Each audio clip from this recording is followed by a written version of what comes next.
السلام علیکم ناظرین، آپ کا میزبان ایک اور بریکنگ نیوز کے ساتھ حاضر خدمت ہے۔ ناظرین، تحریک لبیک اور حکومت پاکستان کے درمیان مذاکرات جو ہیں وہ کامیاب ہو گئے ہیں۔ گزشتہ رات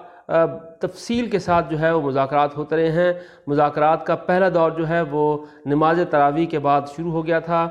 وزیر مذہبی امور اور وزیر داخلہ جو ہے وہ حکومت کی طرف سے مذاکرات کر رہے تھے، لیکن پہلا دور ناکام ہوا، پھر دوسرا دور ہوا، پھر تیسرا دور ہوا اور سحری کے بعد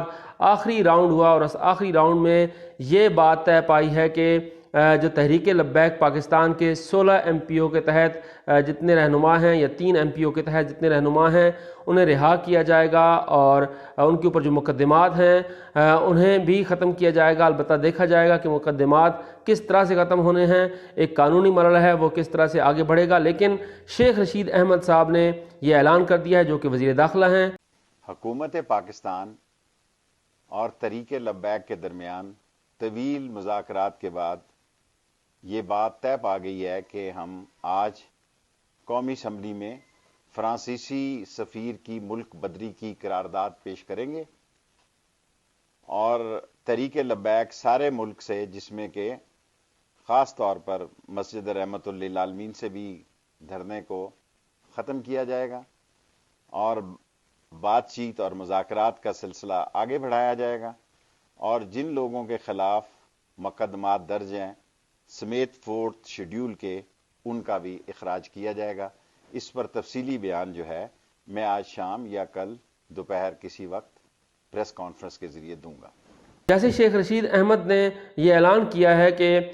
تحریک لبیک پاکستان آج سے جتنے دھرنے ہیں وہ تمام ختم کر دے گی، اور خصوصاً جو دھرنا لاہور میں مسجد رحمت للعالمین میں دیا گیا ہے اسے بھی ختم کیا جائے گا،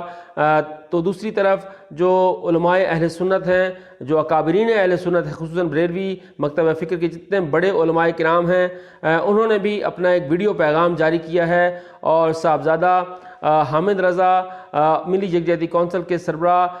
مولانا ابو الخیر زبیر، اور ان سمیت جتنے جید علماء کرام ہیں، پیر سیال شریف اور دیگر اکابرین، انہوں نے بھی ایک نمائندہ وفد کے ہمراہ تحریک لبیک پاکستان کے رہنماؤں کے ساتھ ملاقات کی، اور اس تمام مذاکراتی عمل میں وہ شریک رہے۔ انہوں نے بھی کہا ہے کہ اب تحریک لبیک پاکستان جو ہے وہ اپنے دھرنے ختم کر رہی ہے، اور حکومت کی طرف سے یہ یقین دہانی کروائی گئی ہے کہ فرانسیسی سفیر کی ملک بدری کے خلاف قرارداد جو ہے وہ پارلیمنٹ میں پیش کی جائے گی، اور پارلیمنٹ جو ہے پھر فیصلہ کرے گی۔ ایک درمیانی راہ جو ہے وہ نکالی گئی ہے۔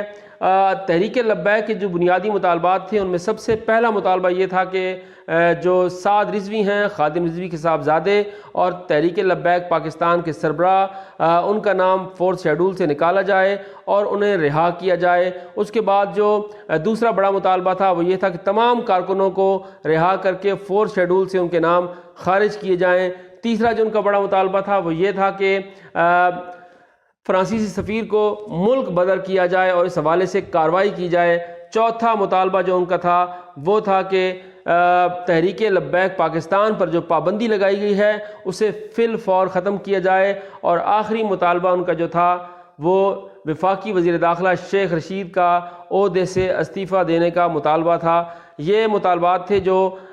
پاکستان تحریک لبیک کی طرف سے حکومت کے سامنے پیش کیے گئے تھے، اور کہا گیا تھا کہ اگر ان مطالبات کو تسلیم نہیں کیا جائے گا تو پھر اس دھرنے کو مزید بڑھا دیا جائے گا۔ اسی وجہ سے گزشتہ رات وفاقی دارالحکومت اسلام آباد کے مختلف شاہراہوں پر کنٹینرز کھڑے کر دیے گئے تھے، اور جو سیکیورٹی تھی اسے بھی ہائی الرٹ کر دیا گیا تھا۔ جہاں تک بات ہے تحریک لبیک پاکستان پر پابندی کی اور تمام 4 شیڈول کو رہا کرنے کی، تو یہ معاملہ قانونی ہوگا اور قانونی طریقے سے اسے حل کیا جائے گا۔ ہمارے ذرائع یہ بتا رہے ہیں کہ تحریک لبیک پاکستان کے جو 16 ایم پی او کے تحت اور 3 ایم پی او کے تحت جتنے رہنما ہیں انہیں رہا کر دیا جائے گا، اور اس کے ساتھ ساتھ جو دھرنا ہے تحریک لبیک کی طرف سے وہ بھی ختم کر دیا جائے گا، جبکہ فرانسیسی سفیر کی ملک بدری کے حوالے سے جو قرارداد ہے وہ قومی اسمبلی میں پیش کی جائے گی، اور اس کے بعد پھر اس کے اوپر بحث ہوگی، اور بحث کے بعد پارلیمنٹ جو فیصلہ کرے گی پھر اسے قبول کیا جائے گا۔ اب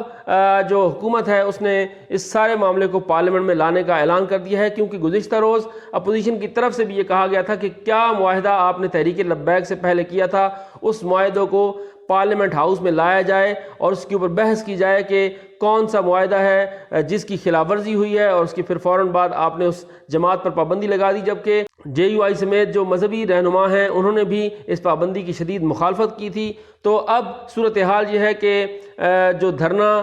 دیا گیا تھا، خصوصاً لاہور کی جو صورتحال تھی تشویشناک تھی، خصوصاً لاہور میں جس طرح سے پولیس اور مظاہرین آمنے سامنے تھے وہ بہت تشویشناک امر تھا۔ جس طرح سے ہم نے گزشتہ اپنے پروگرام میں یہ کہا تھا کہ مذاکرات جو ہے وہ بیک ڈور رابطوں کے ذریعے ہو رہے ہیں، اور مولانا ابوالخیر زبیر، حامد رضا اور اس کے ساتھ ساتھ پیر سیال شریف سمیت دیگر جو اکابرین ہیں ان کے ذریعے بھی بات چیت کرنے کی کوشش کی جا رہی تھی، اور یہ بات چیت آخرکار نتیجہ خیز ثابت ہوئی، اور اب جو معاملات ہیں وہ گفتگو کے ذریعے آگے بڑھائے جائیں گے۔ تحریک لبیک پاکستان جسے کالعدم قرار دیا گیا ہے، اس کو کس طرح سے اب جو ہے وہ دوبارہ قومی دھارے میں شامل کیا جائے گا؟ کیا اسی نام سے دوبارہ تحریک لبیک پاکستان جو ہے وہ اپنی سیاست کر سکے گی، یا سیاسی سرگرمیاں اور اپنی تنظیمی سرگرمیاں کر سکے گی؟ اس معاملے پر مزید مشاورت ہوگی، مزید مذاکرات ہوں گے، سعد رضوی کب رہا ہوں گے، اس کا فیصلہ بھی جو ہے وہ آنے والے دنوں میں ہوگا۔ اس حوالے سے مزید جو بھی اپڈیٹس ہوں گی وہ ہم آپ سے ضرور شیئر کریں گے۔ ہمارا چینل دیکھتے رہیے۔ اگر آپ نے ابھی تک ہمارا چینل سبسکرائب نہیں کیا تو اسے سبسکرائب کر کے مجھے شکریہ کا موقع ضرور فراہم کریں۔ شکریہ۔